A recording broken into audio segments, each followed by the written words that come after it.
अस्सलाम वालेकुम friends, everyday science YouTube channel की एक नई वीडियो में मैं आप लोगों को खुशामदीद कहता हूँ। दोस्तों, आज की इस वीडियो में हम जो 8th क्लास की मैथ की न्यू बुक है उसकी एक्सरसाइज 5.5 का पार्ट 1 सीखेंगे। इस जो ये पार्ट 1 है, इसमें हम जो क्वेश्चन सॉल्व करना सीखेंगे वो 1 से 10 तक है। तो सबसे पहले हम देखते हैं कि जो हमारे पास पहला सवाल है वो क्या है। पहला सवाल में हमारे पास इस तरह से एक टेबल दिया हुआ है और ऊपर उसका लिखा हुआ है कि कंप्लीट द फॉलोइंग। कि ये जो टेबल है इसमें ये देखें, मतलब कि ये वाला जो है ये फिल किया और ये भी फिल किया है, ये हमने मालूम करना है, ये मालूम करना है और ये मालूम करना है। असल में ये जो टेबल है ना, ये प्रोबेबिलिटी के रेलिवेंट है। अगर हम देखें कि जो हमारे पास प्रोबेबिलिटी होती है तो उसका जो फार्मूला आता है वो इसके इक्वल होता है कि नंबर ऑफ फेवरेबल आउटकम बटा number of possible outcome. Probability असल में होता है कि इम्कान। अब फॉर एग्जांपल हम ना के टॉस करते हैं और सिक्का उछालते हैं, तो सिक्के पे हमारे पास ना दो उसके ना के साइडें होती हैं। एक साइड पे हेड होता है और दूसरी साइड पे टेल होती है। तो अगर हम सिक्का उछालते हैं तो उसमें मसलन कि या तो हेड आ सकता है या फिर हमारे पास टेल आ सकता है। इसका मतलब है उसके जो पॉसिबल आउटकम्स हैं वो दो हैं। अब अगर प्रोबेबिलिटी अगर हम इसकी बात करेंगे तो इसका मतलब ये है कि हमने ये बताना है कि जो हमारे पास हेड आने की कितने चांसेस हैं या फिर टेल आने की कितने चांसेस हैं। तो हेड, क्योंकि हेड आने के सिर्फ एक ही चांस है, तो वो हम जो नंबर ऑफ फेवरेबल आउटकम्स होंगे वो 1 हो जाएगा और जो नंबर ऑफ पॉसिबल आउटकम्स हो जाएंगे वो हमारे पास 2 हो जाएंगे। नेक्स्ट इनके मुख्तलिफ सवालात आएंगे, वो साथ साथ हम डिस्कस करते जाएंगे। इस सवाल में अगर देखें तो इसका जो फार्मूला बनता है ना वो होता है P इंटू ए, यानी कि जो प्रोबेबिलिटी है इसको हमने P इंटू ए लिख दिया, वो इक्वल आ गया। इसको हमने नंबर ऑफ फेवरेबल जो आउटकम्स हैं उनको N इंटू ए लिख दिया और नंबर ऑफ पॉसिबल जो आउटकम्स हैं उनको N इंटू एस लिख दिया। अब ये जो सवाल है ना, इसमें ये जो टेबल हमने फिल करना है वो इस फार्मूले के मुताबिक ही होगा। अब अगर हम देखें, ये फार्मूला है P इंटू ए, यानी कि इसमें अगर देखें पहला जो हमारे पास रो चल रही है उसमें ये वाला मिसिंग है, तो इसको हमने मालूम करना है। तो इस लिहाज से अगर देखें तो हमारे पास जो N इंटू ए है वो तो हमारे पास 5 है और जो N इंटू एस है वो हमारे पास 15 है। अगर इसका हम आंसर देखें तो वो हमारे पास 5/15 आ जाएगा। तो इस तरह इसकी जगह हम 5/15 लिख देंगे। जैसे इस फार्मूले को हमने देखना है वो हमने फिल कर देना है। नेक्स्ट अगर हम दूसरा देखें तो दूसरे में हमारे पास ना N इंटू ए मिसिंग है, N इंटू एस भी दिया हुआ, P इंटू ए भी दिया। अगर हम P इंटू ए को देखें वो हमारे पास है N इंटू ए ओवर N इंटू एस है। तो N इंटू ए मालूम करना है तो ये जो है सारा ये हमारे पास P इंटू ए की इक्वल है। तो इसका मतलब है कि ये 17 है, वो हमारे पास N इंटू ए की इक्वल होगा। तो वो नेक्स्ट फिर हमने ना इसकी जगह जो मिसिंग था वहाँ पे हम 17 लिख देते हैं। बिल्कुल इसी तरह नेक्स्ट अब अगर हम इसको देखें तो ये भी हमारे पास N इंटू ए मिसिंग है, तो बिल्कुल उसी तरह N इंटू ए हमारे पास यहाँ से 1 आ जाएगा और इसकी जगह हम ये 1 लिख देंगे। इस तरह ये जो पहला टेबल था ये तो हमारे पास फिल हो गया। अब हम अपने दूसरे सवाल की तरफ आते हैं। तो दूसरा सवाल देखते हैं तो कहती है Zara rolled a dice. Dice का मतलब है कि जो लूडो वाला हमारे पास जो दाना होता है ना, इसको उसने ना रोल किया। What will be the probability of getting the digit 4? Also find the probability of not getting the digit 4। यानी कि 4 आने के कितने चांसेस हैं और 4 ना आने के कितने चांसेस हैं। असल में जो हमारे पास लूडो का जो दाना होता है उसमें टोटल ना 6 हमारे पास ना उसकी साइड्स होती हैं। तो इसका मतलब ये है कि उसके अगर हम सैंपल स्पेस बनाएं तो उसमें या तो 1 आ सकता है या 2 आ सकता है या 3 आ सकता है, 4 आ सकता है, 5 आ सकता है या फिर हमारे पास 6 आ सकता है। मसलन कि इन 6 में से कोई भी दाना आ सकता है। अब हमने इसका जो इस सवाल के ना 2 हिस्से हैं। अगर हम पहला हिस्सा देखें उसने कहा है कि जो 4 आने के चांसेस कितने हैं। अगर हम देखें 4 आने के चांसेस कितने हैं तो सबसे पहले हमें फिर उसका ना फार्मूला देखना पड़ेगा कि जो हमारे पास प्रोबेबिलिटी होती है उसका फार्मूला क्या है। उसका फार्मूला है कि नंबर ऑफ फेवरेबल आउटकम बटा नंबर ऑफ पॉसिबल आउटकम। अब हम इसका फार्मूला लिख लेते हैं। P इंटू ए हमारे पास आ जाता है N इंटू ए ओवर N इंटू एस। ये मैंने पीछे भी आप लोगों को बताया कि जो हमारे पास प्रोबेबिलिटी है उसको P इंटू ए से ज़ाहिर करते हैं, नंबर ऑफ फेवरेबल आउटकम्स को N इंटू ए से ज़ाहिर करते हैं और नंबर ऑफ पॉसिबल आउटकम्स को N इंटू एस से ज़ाहिर करते हैं। ये पूरी एक्सरसाइज में ये फार्मूला इस्तेमाल होना है, इसलिए ये आप लोगों ने अच्छे तरीके से याद कर लेंगे। नेक्स्ट फिर हम ना कि देखने के नंबर ऑफ पॉसिबल आउटकम्स हमारे पास हैं कितने के, टोटल जो हमारे पास जो डाइस है, जो लूडो का दाना है, उसमें से कितने नंबर आ सकते हैं। वो हमारे पास 6 आ सकते हैं। मसलन या 1 आ सकता है या 2, 3, 4, 5 और 6। इन सब को हमने काउंट कर देना है, तो वो जितने होंगे वो हमारे पास नंबर ऑफ पॉसिबल आउटकम है कि ज़्यादा से ज़्यादा हमारे पास ये 6 मसलन को उसकी मुख्तलिफ साइड्स आ सकती हैं। तो हमें उसने जो सवाल में पूछा है ना, वो कहता है what will be the probability of getting the digit 4, कि 4 आने के चांसेस कितने हैं। तो अब जारी सी बात है 4 आने का सिर्फ एक ही चांस है, मतलब नंबर ऑफ फेवरेबल आउटकम्स कितने हैं 1। तो मतलब अगर हम इन 6 में से देखें तो 4 सिर्फ एक ही मतलब आ सकता है, ये उसकी जो फिर हमारे पास आउटकम बनेगा वो 1 बन जाएगा। अब उसकी अगर हम प्रोबेबिलिटी निकालें इस फार्मूले के मुताबिक, तो सबसे पहले तो हमने ऊपर लिखने होते हैं नंबर ऑफ फेवरेबल आउटकम्स जो कि n इंटू ए के इक्वल है, n इंटू ए के इक्वल 1 था, वो हमने 1 पुट कर दिया, और n इंटू एस यानी कि जो पॉसिबल आउटकम्स है उसे हमने नीचे लिख दिया, वो हमारे पास इस केस में 6 था, तो वो हमारे पास नीचे आ गया। अब हम इसका ना कि दूसरा पार्ट देखते हैं। तो दूसरे पार्ट में कहा था कि also find the probability of not getting the digit 4। अब वो कहता है कि आप लोगों ने ये बताना है कि इस चीज़ के कितने इम्कानात हैं कि हमारे पास 4 ना आए। अगर 4 नहीं आएगा तो इसका मतलब हमारे पास 1 आ सकता है, 2 आ सकता है, 3 आ सकता है, 5 आ सकता है या फिर 6 आ सकता है। तो नंबर ऑफ पॉसिबल आउटकम तो हमारे पास वही 6 ही रहेंगे, क्योंकि टोटल हमारे पास इसकी जो मतलब 6 दाने होते हैं वो 6 ही रहेंगे। अब लेकिन जो इसका नंबर ऑफ फेवरेबल आउटकम्स है ना वो 5 बन, मसलन वो कहता है कि 4 के अलावा आप लोगों को बताना है कि कौन कौन से आ सकते हैं। तो 4 के अलावा तो 1 भी आ सकता है, 2 भी, 3 भी, 5 भी और 6 भी।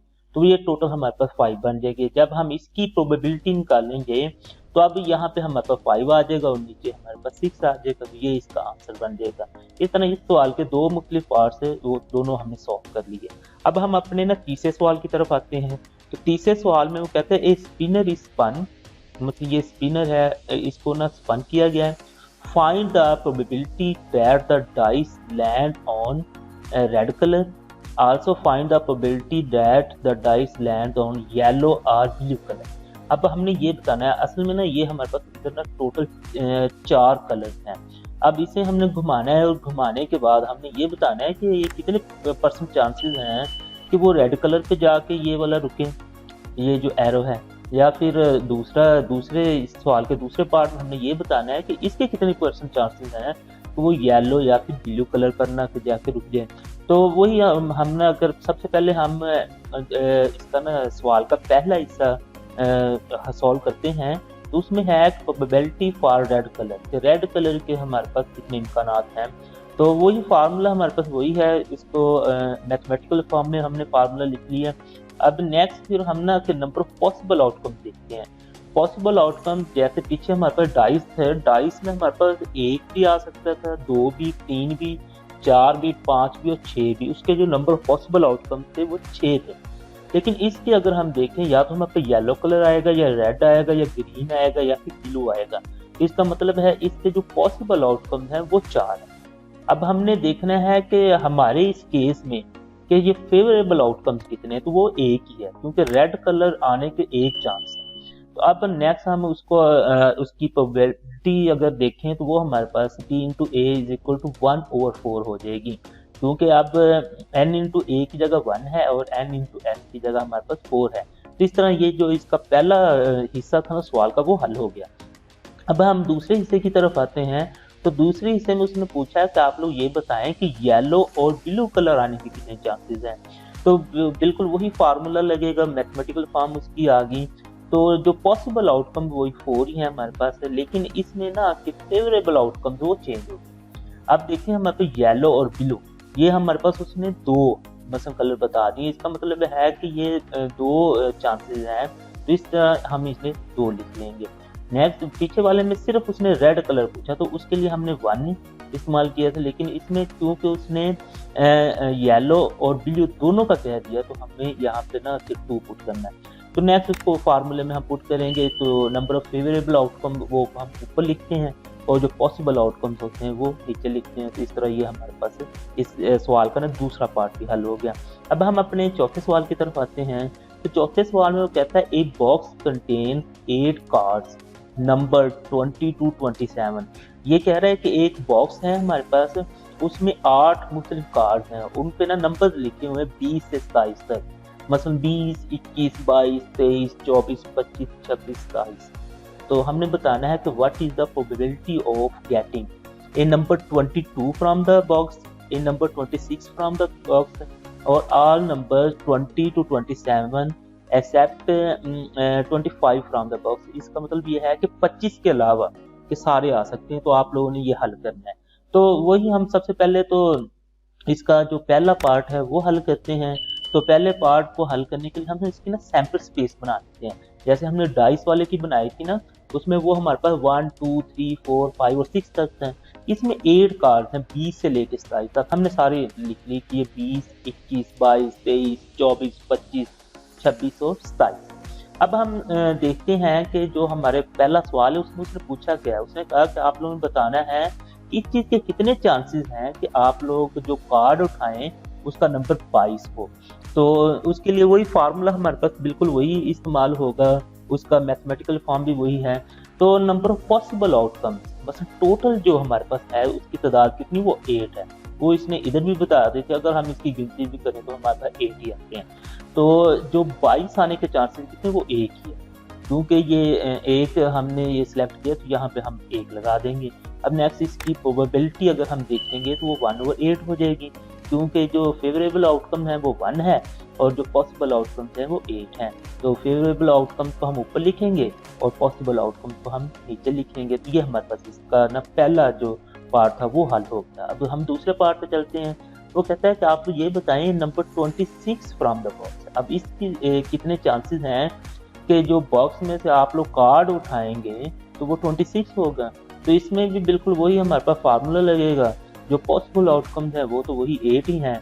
इसके भी जो फेवरेबल आउटकम्स होंगे वो इसके भी 1 ही होंगे, क्योंकि हमने सिर्फ एक कार्ड के बारे में बताना है इसके इम्कान कितने हैं। तो इसका भी जो हमारे पास आंसर आएगा वो 1/8 ही आ जाएगा। अब नेक्स्ट हम इस चीज का बताते हैं कि ऑल नंबर्स 20 to 27। अब इसमें ये कह रहा है कि आप लोग बताएं कि इसके कितने चांसेस हैं कि 25 के अलावा सारे कार्ड कोई भी आ जाए, 25 ना आए, 25 के अलावा कोई भी कार्ड आ जाए। तो उसके लिए फार्मूला हमारे पास बिल्कुल वही है, नंबर ऑफ पॉसिबल आउटकम्स भी वही है, लेकिन जो नंबर ऑफ फेवरेबल आउटकम्स है वो 7 हो जाए, क्योंकि हमने अब 25 के अलावा बाकी सबको कंसीडर करना है।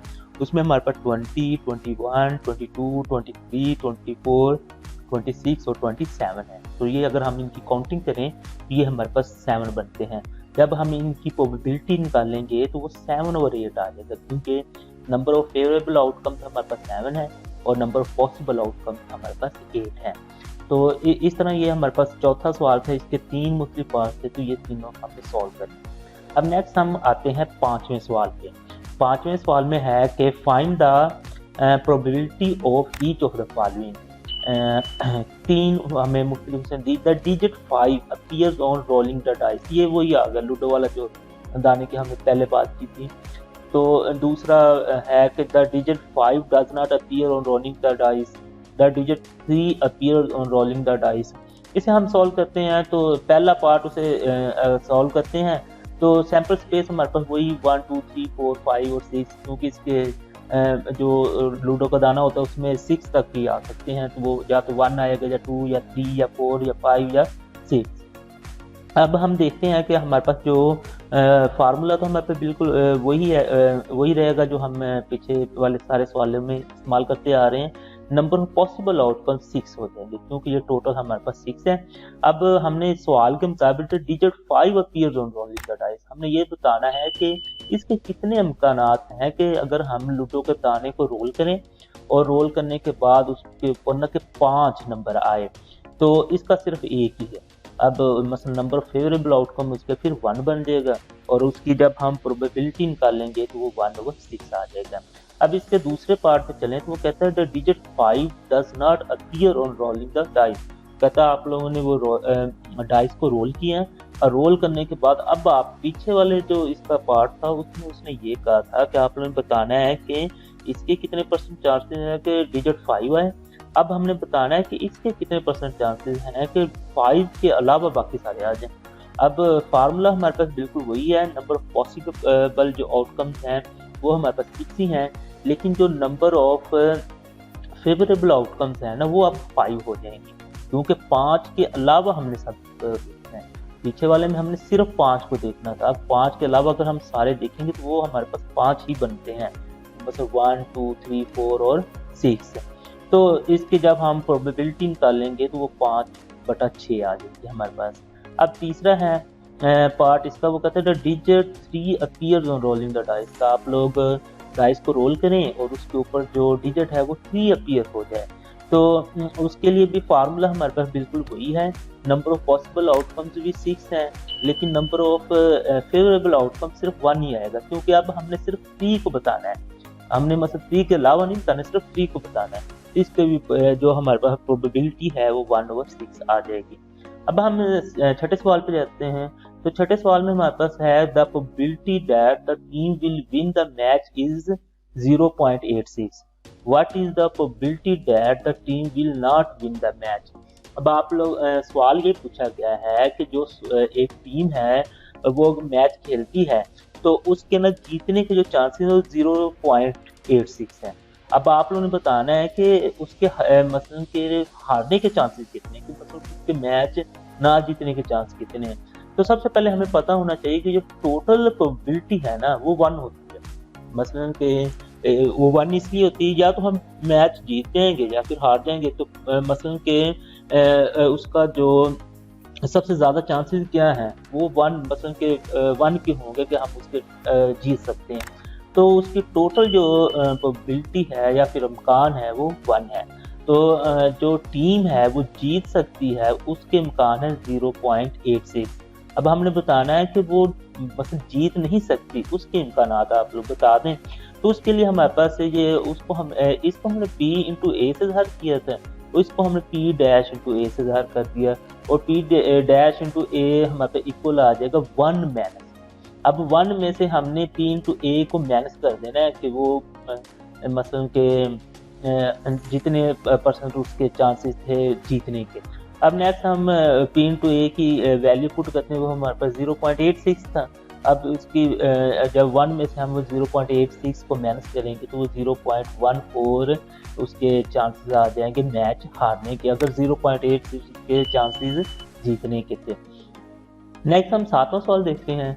तो 7वें सवाल में उसने ये कहा है the probability that tomorrow's temperature will be 0.45। Find out the probability that the temperature will not be 0.45। अच्छा, इसमें उसने ये कहा है कि आप जो कल है ना, हो सकता है कि कल गर्मी हो, तो गर्मी होने के चांसेस हैं जो उसके इम्कानात है ना, प्रोबेबिलिटी है वो है 0.45। अब आप लोगों ने बताना है कि कितनी मतलब उसकी प्रोबेबिलिटी है कि वो गर्मी ना हो। तो वही बिल्कुल टोटल जो प्रोबेबिलिटी हमारे पास वो 1 है, तो कल के जो चांसेस है P इंटू ए वो हमारे पास 0.45 आ जाएंगे। जो मसलन के चांसेस जिसके नहीं है उसको हम P डैश ए से ज़ाहिर करते हैं, और नेक्स्ट बिल्कुल वही फार्मूला हम इस्तेमाल करके P इंटू ए की वैल्यू पुट करते हैं, 1 माइनस 0.45 करते हैं, तो हमारे पास आंसर 0.455 आ जाएगा। इसका मतलब ये है कि कल गर्मी के चांसेस जो है ना होने के है ना वो 0.55 है। अब नेक्स्ट हम 8वें सवाल पे आते हैं। तो 8वें सवाल में कहता है कि Hamza throws the cube shaped cardboard under time, each of the face of the card having different colours. अब मसलन तो उसने थ्रो किया उसको काफ़ी दफ़ा, उसके मुख्तलिफ कलर्स थे। अब हमने ना उसका जो ब्लू था वो उसका उसने बता दिया वो 22 है, रेड 20 है, ग्रीन 15 है, येलो 13 है, ऑरेंज 23 है और पर्पल 7 है। अब हमने बताना है कि जो उसका जो प्रोबेबिलिटी है वो रेड कलर की कितनी है। दूसरे नंबर पर ब्लू कलर की कितनी है, तीसरे नंबर पर रेड या ऑरेंज कलर, दोनों को मिला के कितनी है, नॉट ब्लू कलर। ब्लू नहीं है तो बाकी सब में से कोई भी आ सकता है, जैसे वो पीछे वाले में से था कि अगर 5 नहीं आएगा तो 5 के अलावा तो कोई भी आ सकता है ना। नॉट येलो कलर मतलब येलो के अलावा तो कोई भी आ सकता है। हम इसे सॉल्व करते हैं, फिर मजीद आप लोग को क्लियर हो जाएगा। सबसे पहले हम रेड कलर की बात करते हैं, इसकी प्रोबेबिलिटी कितनी है। तो इसमें भी फार्मूला हमारे पास बिल्कुल वही लग जाएगा। प्रोबेबिलिटी जो है वो बराबर होती है नंबर ऑफ फेवरेबल आउटकम्स बटा नंबर ऑफ पॉसिबल आउटकम्स, और इनका ये फार्मूला हमारे पास बन जाता है। अब हम देखते हैं कि नंबर ऑफ पॉसिबल आउटकम्स में टोटल जो आउटकम्स हैं वो कितने हैं। वो हमारे पास हमने इन सब को प्लस कर लिया, ये 22, 20, 15, 13, 23 और 7, इन सब को हमने काउंट कर लेना है, क्योंकि इन सब को हमने इन सब के लिहाज से हमने प्रोबेबिलिटी देखनी है, क्योंकि वो 100 टाइम्स टोटल उसको ना यूज़ किया था, वो हमारे पास 100 आ गया। अब हमने देखना है कि रेड कलर हमारे पास है जी 20, तो जो फेवरेबल आउटकम है वो 20 है, मतलब उसके चांसेस ना 20 हैं। अब अगर हम इसकी देखें प्रोबेबिलिटी को, तो नंबर फेवरेबल आउटकम हम ऊपर रख देंगे और जो दूसरे हैं टोटल उनको हम नीचे रख देंगे, तो हमारे पास उसकी प्रोबेबिलिटी निकल आएगी रेड कलर की। नेक्स्ट इसी तरह बिल्कुल हम ब्लू कलर की, वही हमारे पास फार्मूला है, जो नंबर ऑफ पॉसिबल आउटकम है वो तो 100 ही रहेंगे, क्योंकि वो ऑलरेडी हमने इनको ना प्लस कर लिया था और लिख लिया था। तो ब्लू कलर के जो है ना वो हमारे पास है 22। अब हमारे पास ये 22 नंबर फेवरेबल आउटकम्स में हमारे पास 22 आ जाएगा। अब उसकी प्रोबेबिलिटी जब निकालेंगे वो 22/100 आ जाएगी।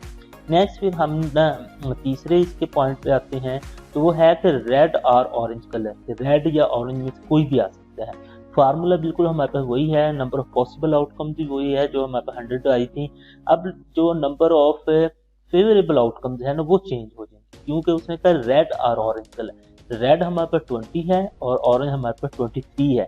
इन दोनों को अब हमने प्लस करना पड़ेगा, क्योंकि रेड भी आ सकता है ऑरेंज भी आ सकता है। इन दोनों को प्लस करेंगे तो फिर हमारे पास ना क्लियर होगा, वो नंबर ऑफ फेवरेबल आउटकम आ जाएंगे। अब इसकी प्रोबेबिलिटी निकालते हैं, तो नंबर ऑफ फेवरेबल आउटकम जो 43 है उसको ऊपर लिख देंगे और पॉसिबल आउटकम्स को नीचे लिख देंगे, हमारे पास प्रोबेबिलिटी निकल आएगी। नेक्स्ट हमारे पास है जी नॉट ब्लू कलर, कि इसके कितने चांसेस हैं कि ब्लू कलर आई ना। अब फार्मूला तो हमारे पास बिल्कुल वही है, नंबर ऑफ पॉसिबल आउटकम्स भी वही है। अब नंबर ऑफ फेवरेबल आउटकम, अब इसमें ये देखना है कि ब्लू कलर नहीं आना चाहिए। अगर ब्लू नहीं आएगा तो रेड आ सकता है, ग्रीन आ सकता है, येलो आ सकता है, ऑरेंज आ सकता है, पर्पल आ सकता है। इसका मतलब है कि जो फेवरेबल आउटकम आएंगे वो इन सबको प्लस करने के आएंगे। वो हमने प्लस कर लिए तो वो हमारे पास 78 आ गया। जब हम इसकी प्रोबेबिलिटी निकालेंगे तो 78 यानी कि फेवरेबल आउटकम ऊपर लिख देंगे और नीचे हम पॉसिबल जो आउटकम है उनको लिख देंगे। नेक्स्ट इसका जो है वो हमारे पास नॉट ब्लू कलर, अब पीछे के not yellow colour, blue colour तो हमारा हो गया था, अब है नॉट येलो कलर। पीछे वाले में था ब्लू कलर, अब येलो कलर, इसमें भी बिल्कुल वही हमारे पास है, नंबर ऑफ पॉसिबल आउटकम तक तो हमारे पास उसी तरह आ जाएगा। अब येलो के अलावा उसमें ब्लू भी आ सकता है, रेड भी, ग्रीन भी, ऑरेंज भी और पर्पल भी। उन सब को प्लस करेंगे तो हमारे पास फेवरेबल आउटकम्स आएंगे, वो हमारे पास आ गए 87। अब इसकी प्रोबेबिलिटी हमने निकाल ली। इस तरह ये जो 8वां सवाल था वो भी हमने ना इसके सारे जो पार्ट्स थे वो सॉल्व करना सीख लिए। अब हम अपने 9th सवाल पे आते हैं। तो 9th सवाल में है कि एक group of 15 children consist of 7 boys and 8 girls. If a child is chosen at random from the group, what will be the probability that a boy is chosen, a girl is chosen, no boy is chosen, no girl is chosen? हम इसके ना पहले पे आते हैं कि a boy is chosen, तो उसका फार्मूला हमारे पास बिल्कुल वही जो पीछे इस्तेमाल हो रहा है। तो इसमें ना नंबर ऑफ पॉसिबल आउटकम, इसमें ना 7 बॉयज हैं और 8 गर्ल्स हैं। ये 18 लिखा है लेकिन ये है 8 है, तो अब इन दोनों को हम प्लस करेंगे तो हमारे पास 15 आ जाएगा। बस पॉसिबल आउटकम तो हमारे पास यही है। अब हमने ये मालूम करना है कि बॉयज चूजन, तो बॉय टोटल हैं कितने, वो हमारे पास 7 हैं, तो वो हमारे पास फेवरेबल आउटकम्स में आ जाएगा। इसकी प्रोबेबिलिटी देखें तो वो 7/15 इसका आंसर निकल आएगा। नेक्स्ट है कि एक गर्ल इज चूजन, फार्मूला बिल्कुल वही, नंबर ऑफ पॉसिबल आउटकम तो हमारे पास 15 निकल आएंगे और नंबर ऑफ फेवरेबल आउटकम 8 आएंगी, क्योंकि जो गर्ल्स हैं वो हमारे पास 8 हैं। इसकी प्रोबेबिलिटी निकालेंगे तो फेवरेबल आउटकम 8 हैं वो ऊपर आ जाएंगी और जो पॉसिबल आउटकम है वो नीचे आ जाएंगी 15। नेक्स्ट हम इसका तीसरा जूस देखते हैं। तो तीसरे जूस में कहता है कि नो बॉय इज चूजन। तो यहाँ तक तो हमारे पास बिल्कुल वही आ जाएगा। फेवरेबल आउटकम में हमें देखना है तो वो कितने आएंगे। अब ये कहता है नो बॉय इज चूजन, अगर बॉय कोई नहीं आएगा इसका मतलब है कि गर्ल्स आ सकती हैं। तो गर्ल्स हमारे पास कितनी 8, तो फिर हमारे पास इसका जो फेवरेबल आउटकम है वो 8 बन जाएगा। अब 7 नहीं बनेगा, क्योंकि अब बॉय तो आना ही नहीं है, बॉय नहीं आएंगे तो गर्ल्स आएंगे, तो गर्ल्स की तादाद हमारे पास 8 थी। तो इसकी जो हम प्रोबेबिलिटी निकालेंगे वो 8/15 आ जाएगी। नेक्स्ट इसका जो चौथा पार्ट है कि नो गर्ल इज चूजन। तो बिल्कुल उसी तरह अब हमने देखना है कि नो गर्ल इज चूजन, मतलब गर्ल कोई नहीं आएगी तो बॉय आ सकते हैं। तो बॉय कितने हो जाएंगे 7। तो जो इसके फेवरेबल आउटकम है वो 7 है। जब इसे हम हल करेंगे तो इसकी जो प्रोबेबिलिटी है वो 7/15 आ जाएगी। अब हम अपने 10वें सवाल की तरफ चलते हैं। तो 10वें सवाल में है कि ए basket contains 5 red blocks, 3 green blocks, 2 blue blocks. If one block is picked at random, what will be the probability of getting red block, blue block, no blue block, no green block, no red block? इसे हम solve करते हैं तो देखते हैं। तो हम सबसे पहले रेड ब्लॉक की बात करते हैं। तो जो प्रोबेबिलिटी है उसका फार्मूला हमारे पास ये है, मैथमेटिकल फॉर्म है फार्मूले की। तो सबसे पहले हम ना नंबर ऑफ पॉसिबल आउटकम्स निकाल लेते हैं। नंबर ऑफ पॉसिबल आउटकम में हमने इन सब कलर के ब्लॉक्स को ना प्लस कर देना, 5 + 3 + 2, ये टोटल हमारे पास 10 आ गया। टोटल नंबर ऑफ जो पॉसिबल आउटकम्स है ना वो हमारे पास 10 आ गया। अब हमने देखना है कि नंबर ऑफ फेवरेबल आउटकम्स कितने हैं। रेड ब्लॉक, रेड कितने 5, तो इसका मतलब है इसका जो फेवरेबल आउटकम है वो 5 है। तो इसकी प्रोबेबिलिटी जो बनेगी वो 5/10, यानी कि जो फेवरेबल आउटकम है उसने उन्हें हमने ऊपर लिख देना है और पॉसिबल आउटकम को नीचे लिख देना है। अब नेक्स्ट हम ब्लू ब्लॉक की बात करते हैं। तो ब्लू ब्लॉक में हमारे पास फार्मूला तो वही है, नंबर ऑफ पॉसिबल आउटकम्स भी वही है, लेकिन जो ब्लू ब्लॉक्स की जो तादाद थी वो 2 थी। तो जो पॉसिबल फेवरेबल आउटकम्स है ना वो हमारे पास 2 आ जाएगा और इसकी प्रोबेबिलिटी जो हमारे पास बनेगी वो 2/10 बनेगी। नेक्स्ट बिल्कुल इसका जो तीसरा पार्ट है उसमें कि नो ब्लू ब्लॉक, मतलब कि अब पीछे वाले में था ब्लू ब्लॉक, लेकिन इसमें वो कहता है कि नो ब्लू ब्लॉक।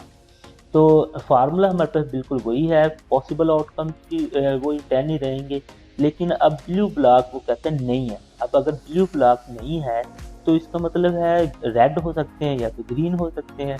रेड 5 है और ग्रीन 3 है, तो जो टोटल हमारे पास 8 बन जाएंगे।